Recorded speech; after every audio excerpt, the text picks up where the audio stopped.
Hello, my name's Aeneas O'Hara and I'm the founder of Away from the Ordinary. Away from the Ordinary is a luxury travel company focused on bespoke, tailor-made travel to Scotland. At the same time I set up Away from the Ordinary, I also set up a little whisky club. We did whisky tastings in different venues with different themes, and we would also organise a small group trip to Scotland to visit distilleries and fill our very own whisky cask. So if you haven't guessed already, today's little clip is about the water of life, about whisky. As a self-confessed cork dork or whisky geek, I love going to distilleries around Scotland.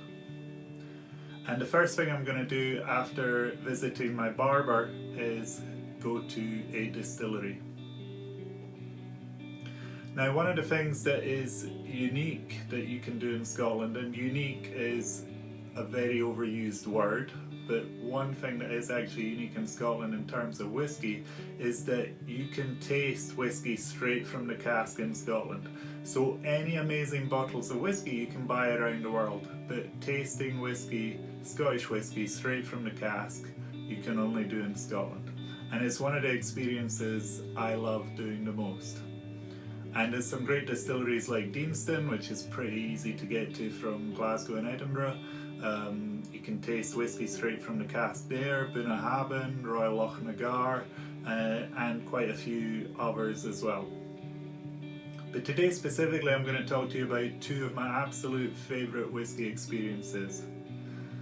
One of them, the first one, is at the independent bottler called Gordon and MacPhail. And their headquarters is in the very pretty town of Elgin. Elgin's about 45 minutes from Inverness.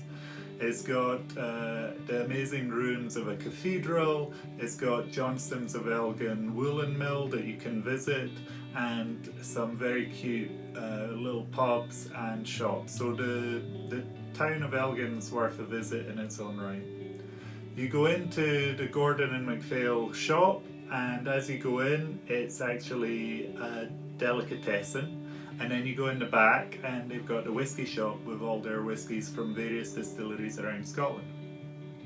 Now if you book in advance, you can do a whisky tasting, and that's when you go upstairs to their boardroom. So it's an absolutely stunning room, and you sign up to their rare and vintage tasting, and you will have 6 or 7 different whiskies from 6 or 7 different Scottish distilleries.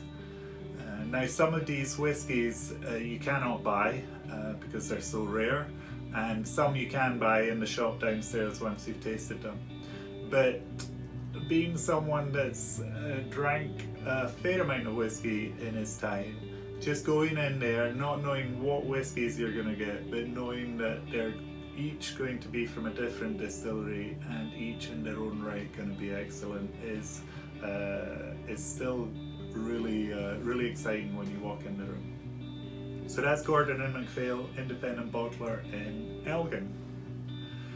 Now the other whisky experience, which is really up there in the best of the best, is in the town of Campbelltown. Campbelltown actually at one point during the Victorian era was the richest town in the UK per head of capita. I know, unbelievable, right? But there was around 20 distilleries there at the time, and it was the whisky capital of the world. Also had huge fishing fleets as well. So Campbelltown is at the bottom of the Mull of Kintyre, so you have to drive north of Glasgow and then go round and down the Mull of Kintyre. So it's actually further south than Glasgow, but you have to drive north to get there, and you can also fly there if you want. Campbelltown's got, Mull of Kintyre, sorry, the run up to Campbelltown has got beautiful sandy beaches, amazing scenery. It's where Paul McCartney escaped after the madness of the Beatles when he was in the band called Wings, You've also got Machrihanish Golf Course. You can see the north of Ireland on a clear day, and you also have a lot of history in the area. Campbeltown's got these beautiful red sandstone villas from the era when it was very rich that surround the bay, and it's got some amazing distilleries. Springbank, which is one of Scotland's most revered distilleries, Glen Scotia, who are doing really good stuff at the moment. If you haven't tried Glen Scotia, they're still slightly under the radar, but really turning out some good whiskies at the moment. And Longrow, if you love peated whiskey and you want to try something that's not from Islay, then definitely look up Longrow. So they got those amazing distilleries, but they also have Cadenheads or Cadenheads, which is Scotland's oldest independent bottler, and that's where their headquarters are. They've also got a shop in Edinburgh and a shop in London. Cadenhead's warehouse tour is just phenomenal.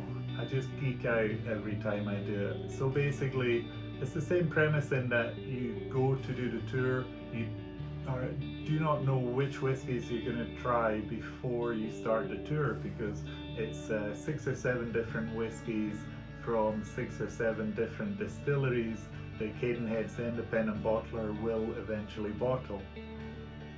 But in this scenario, you're tasting the whiskey straight from the cask, which, as I said at the start, is just, for me, it's the best.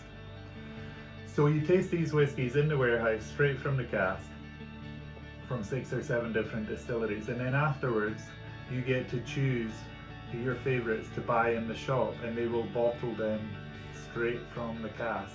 And undoubtedly you will find some whiskies you love. Possibly the one problem you're going to have is actually deciding which ones to take home with you. There's also, I should mention, a fantastic independent whiskey bar in Campbeltown in Aird's Hotel, so you can have a dram afterwards as well. And the Cadenhead shop has a great selection.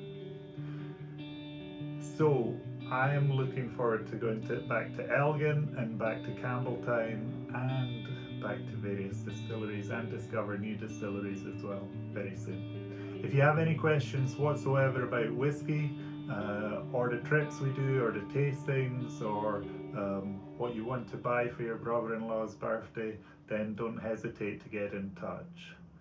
I hope you have a great day, and sláinte.